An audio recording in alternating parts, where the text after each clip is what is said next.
आज पहिल्या प्रथम मी RSS ला धन्यवाद देऊ इच्छितो, कारण त्यांनी औरंगजेबाच्या थडग्याचा विषय ज्यांनी काढला होता त्यांनाच त्या थडग्यामध्ये गाडलं. आपण आता जे काय चालले राज्यात त्याच्यावरती न बोलता या जुन्या कुठल्या तरी गोष्टींवरती बोलत राहायचं, त्याच्यावरनं दंगली घडवायच्या, याचा सगळ्यांना आता कंटाळा आलेला आहे. आणि म्हणून मी RSS ला मुद्दामून धन्यवाद देतोय. दुर्दैवाने दंगल जेव्हा घडली किंवा घडवली त्याच्यामध्ये महिला पोलिसांवरती ज्यांनी हात उचलला असेल त्याचे हात छाटले पाहिजेत. आणि त्याचबरोबरीने ज्यांनी जाणीवपूर्वक जर का कोणी दंगल भडकवली असेल तर त्यांना सुद्धा व्यवस्थित कायद्याचा इंगा दाखवला पाहिजे. एकूणच काय की हे सरकार जे आहे सत्ताधारी ढिगभर आहेत आणि विरोधी पक्ष फक्त मुठभर आहेत.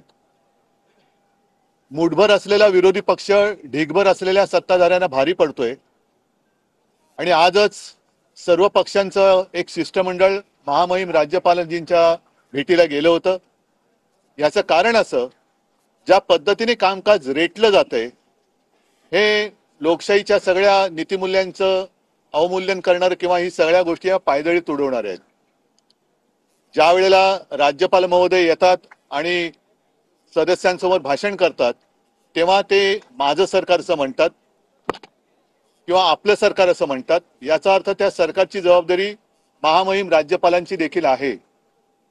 आणि जर ही राज्यपालांची जबाबदारी असेल तर साहजिकच आहे कामकाज कसं चाललं पाहिजे आणि ते जर का व्यवस्थितपणाने चालवलं जात नसेल तर सत्ताधारी पक्षाचा सुद्धा कान पकडण्याचा अधिकार हा राज्यपाल महोदयांना आहे, तो त्यांनी बजावला पाहिजे. हे सांगण्यासाठी आज आमचं सगळ्यांचं शिष्टमंडळ तिकडे गेलं होतं.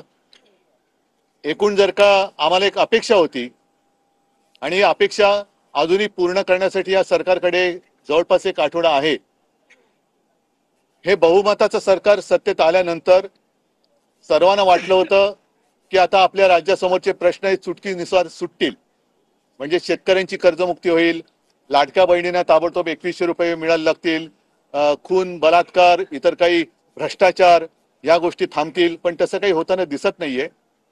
योगायोग एक असा विचित्र दिसतोय की बऱ्याच वर्षांनंतर नागपूरमध्ये जातीय दंगल झाली. नागपूर, मी गेल्या वेळेला आपल्याशी बोललो होतो, त्याही वेळेला बोललो होतो, आज परत बोलतोय की RSSचं मुख्यालय आहे जिथे आता 30 तारखेला मला वाटतं पंतप्रधान भेट देत आहेत.